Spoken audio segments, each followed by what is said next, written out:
వందల సంవత్సరాల కిందట ఈ దేశంలో ఉమెన్ ఎలాంటి ప్రాబ్లమ్స్ను ఫేస్ చేసింది అని మనం అధ్యయనం చేయడానికి విద్యార్థులుగా పరిశోధకులుగా సావిత్రిబాయి పూలే ఒక పరికరం. రీసెర్చ్లోనైనా సరే, టీచింగ్లోనైనా సరే, లేదా మొత్తం దేశాన్ని అర్థం చేసుకోవడానికి ఆమె ఒక పరికరం. ఎందుకు ఇవాళ మాట్లాడుకుంటున్నాం? మీ అందరికీ తెలుసు, చరిత్ర చదివే విద్యార్థులు కూడా ఇక్కడ ఉన్నారు, లేదా డిగ్రీ వరకు 10th క్లాస్ వరకు అందరం చరిత్ర చదువుతాం. మనం చదివిన చరిత్రలో సావిత్రిబాయి పూలే భాగం కాలేదు. చాలామంది భాగం అయ్యారు, కానీ ఆమె భాగం కాలేకపోయారు. ఆమె మాత్రమే కాదు, ఆమె సహచరుడు అంటే భర్త మహాత్మా జ్యోతిరావు పూలే కూడా చరిత్రలో భాగం కాలేకపోయాడు. ఈ ప్రశ్నలన్నిటికీ సమాధానం వెతికే క్రమంలో మీ అధ్యయనం మొదలుగా. చరిత్ర మనం అనుకున్నంత ఏకశిలా సదృశ్యంగా ఉండదు. ఏకశిలా సదృశ్యం అంటే స్ట్రెయిట్గా ఉండటం, అట్లా ఉండదు. చరిత్ర ఎగుడు దిగులుగా ఉంటుంది. ఉత్తాన పతనాలు అంటా ఉండేది, అప్ అండ్ డౌన్స్. ఈ అప్ అండ్ డౌన్స్లో మన ఆలోచన విధానం అంతా ఎట్లా కేంద్రీకరించాలంటే, మనకి ఒకటి అలవాటై ఉంటుంది, కనిపించేటివన్నీ సత్యంగా భావించటం. కానీ చరిత్రలో మనం ఏం చేయాలంటే హిస్టరీ ఫ్రమ్ ద బిలో, కింది నుంచి చరిత్రని అర్థం చేసుకోవడం మొదలు పెట్టాలి. పైనుంచి అర్థం చేసుకోవడం మనకు తెలుసు. అక్బర్, షాజహాన్, హర్షుడు, రాజరాజ నరేంద్రుడు, అశోకుడు, ఇలా వీళ్ళ నుంచి చరిత్రను అర్థం చేసుకుంటాం. అదే చదివాం మనం, మనకు అట్లే నేర్పించారు. కానీ ఇప్పుడు కొత్త అప్రోచ్ డెవలప్ కావాలి. హిస్టరీ ఫ్రమ్ ద బిలో నుంచి మనం మొదలు పెడితే కొత్త విషయాలు బయటకు వస్తాయి. విద్యార్థులుగా కళాశాలలో, యూనివర్సిటీలో మనం చేయవలసిన పని ఇది మాత్రం. కేవలం టీచింగ్ కోసమే మీరు ఇక్కడికి రాలే. మన జర్నలిజంలో పిల్లలు ఇంటర్వ్యూ చేసినప్పుడు ఒక క్వశ్చన్ అడిగారు, టీచింగ్ కోసమే ఇక్కడికి ఆర్ట్స్ కాలేజ్కి ఎందుకు రావాలి అంటే, పాఠం వినడం కోసం మాత్రమే ఆర్ట్స్ కాలేజ్కి రావాల్సిన అవసరం లేదు. చాలా కాలేజీలు ఉన్నాయి, మీకు ఎక్కడైనా చేరొచ్చు. కానీ ఇది ఒక అనేక అంశాలకి చర్చగా ఉంటుంది కనుక ఆ చర్చల ద్వారా మీ ఆలోచన పరిపక్వం అవుతుంది. ఆ మెచ్యూరిటీ లెవెల్స్ రాకపోతే కేవలం ఒక డిగ్రీ పట్ట, పీజీ పట్ట తీసుకొని మీరు వెళ్తే దానికి ఏం ప్రయోజనం ఉండదు. అందుకే ఇలాంటి అనేక విషయాల ద్వారా ఈ చర్చ చేస్తూ ఉంటాం. యాక్చువల్గా మనం 3rd మనం ఈ కార్యక్రమం చేయాల్సి ఉండింది. కొన్ని కారణాల వలన ఆ రోజు చేయలేకపోయాం. జనవరి 3వ తారీఖు నాడు తప్పనిసరిగా కార్యక్రమం చేయాలి. గవర్నమెంట్ కూడా, తెలంగాణ గవర్నమెంట్ ఒక సర్క్యులర్ ఇచ్చింది, అన్ని public institutions and private institutions చేయాలని. టీచర్స్ డేగా చేయాలి, ఉమెన్ టీచర్స్ డే. నేను అనుకుంటాను కేవలం ఉమెన్ టీచర్స్ డే మాత్రమే కాదు, సావిత్రిబాయి పూలే భారతదేశంలో ఉన్న ప్రతి టీచర్, మెన్ ఉమెన్ ఎవరైనా సరే, ఇప్పటి నుంచి ప్రభుత్వానికి నేను రిక్వెస్ట్ చేస్తున్నా, భారత ప్రభుత్వం ఒక నిర్ణయం తీసుకోవాలి. టీచర్స్ డే అంటే సావిత్రిబాయి పూలే రోజే టీచర్స్ డే యాక్చువల్గా ఈ దేశంలో.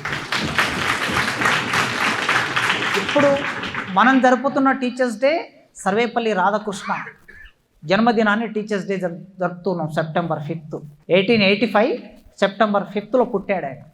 1885, ఈమె 1831లో పుట్టింది. కనుక ఆయనకు ఈమెకు ఎంత తేడా ఉందో చూడండి. మరి ఆయన టీచర్స్ డే, ఆయన పుట్టినరోజు టీచర్స్ డే ఎందుకు మారింది? భారతదేశంలో మొదటి టీచర్ అయినటువంటి సావిత్రిబాయి పూలే పుట్టినరోజు టీచర్స్ డేగా ఎందుకు మారలేదు? కొన్ని ప్రశ్నలు వేసుకోండి. ప్రశ్నలు వేసుకుంటే వీటికి సమాధానం సహజంగా వస్తూ ఉంటుంది, దొరుకుతుంది. ఎందుకంటే మీరు యూనివర్సిటీ స్థాయికి వచ్చారంటే సమాధానాలు వెతుక్కోగలరు.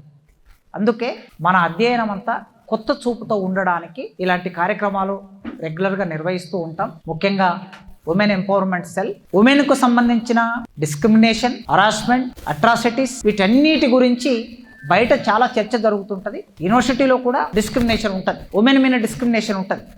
చాలా జాగ్రత్తగా ఉంటుంది. కొన్నిసార్లు అర్థమవుతుంది, కొన్నిసార్లు అర్థం కాదు. ఈ డిస్క్రిమినేషన్ ఎవరైనా ఫేస్ చేస్తే ఈ ఆర్ట్స్ కాలేజ్లో అమ్మాయిలైనా లేదా నాన్ టీచింగ్ అయినా టీచర్స్ అయినా మీరు వచ్చి ఉమెన్ ఎంపవర్మెంట్ సెల్ని అప్రోచ్ కావచ్చు, మీ బాధలు చెప్పవచ్చు. చెప్తే ఇమీడియట్గా ఉమెన్ ఎంపవర్మెంట్ సెల్ చైర్మన్ ఎవరైతే ఉంటారో దాని మీద ఒక కమిటీ వేస్తారు, ఫ్యాక్ట్ ఫైండింగ్ కమిటీ వేస్తారు. ఆ కమిటీ వేసి నిజం తేలితే మిమ్మల్ని అరెస్ట్ చేసినటువంటి వాళ్ళ మీద మన నిబంధనల ప్రకారం చర్యలు కూడా ఉంటాయి. కనుక ఉమెన్ ఎంపవర్మెంట్ సెల్ అంటే కేవలం ఏదో మీటింగ్లు పెట్టి సావిత్రిబాయి పూలే జయంతిని చేయడం కోసమే ఉంది అని అనుకునేరు. ఆ విషయం అంతా మీకు తెలిసి ఉండాలని చెప్తాను. తప్పనిసరిగా మీరు ఫేస్ చేస్తున్న ప్రాబ్లమ్స్ని మీరు దృష్టికి తీసుకురండి, అథారిటీస్ దృష్టికి తీసుకురండి. తెలియవు కదా మాకు, మీరు చెప్తేనే తెలుస్తుంది. డిస్క్రిమినేషన్ లేని సమాజంలో మనం లేము, డిస్క్రిమినేషన్ ఉన్న సమాజంలో ఉన్నాం మనం. కుల డిస్క్రిమినేషన్ ఉంటుంది, జెండర్ డిస్క్రిమినేషన్ ఉంటుంది, క్లాస్ డిస్క్రిమినేషన్ ఉంటుంది, కలర్ డిస్క్రిమినేషన్ ఉంటుంది, లాంగ్వేజ్ డిస్క్రిమినేషన్ ఉంటుంది, అన్నీ ఉంటాయి.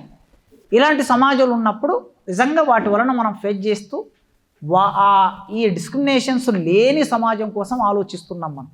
చదువుకున్న మనం అందరం ఏం ఆలోచించాలంటే, సమాజంలో డిస్క్రిమినేషన్స్ వచ్చాయి.